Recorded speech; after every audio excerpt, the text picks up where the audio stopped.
ښځه چې مصنوعي ویښته لګوي د خاوند ته د زینت دپاره د دې څه حکم دی؟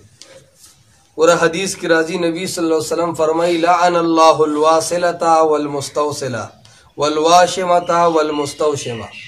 نبی علیہ الصلوۃ والسلام په هغه ښځه باندې لعنت لیږلی دی کومه ښځه چې مصنوعي ویښته لګوي، خپل ویښته شته او نور ویښته لګوي، او کومه ښځه چې ورکوي هغې باندې هم الله لعنت لیږي. داسې کومه ښځه چې روزونه ویښته لرې کوي یا خالونه لګوي، په داسې ښځو نبي صلی الله علیه وسلم لعنت لیږلی دی.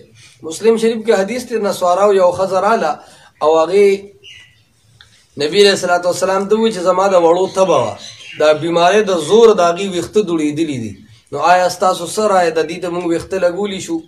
نبی علیہ الصلوۃ والسلام دا حدیث فرمایي لعن الله الواصلة والمستوصلة والواشمة والمستوشمة، چې د الله رب العالمین لعنت په داسې ښځو لیږي چې هغه ویښته لګوي.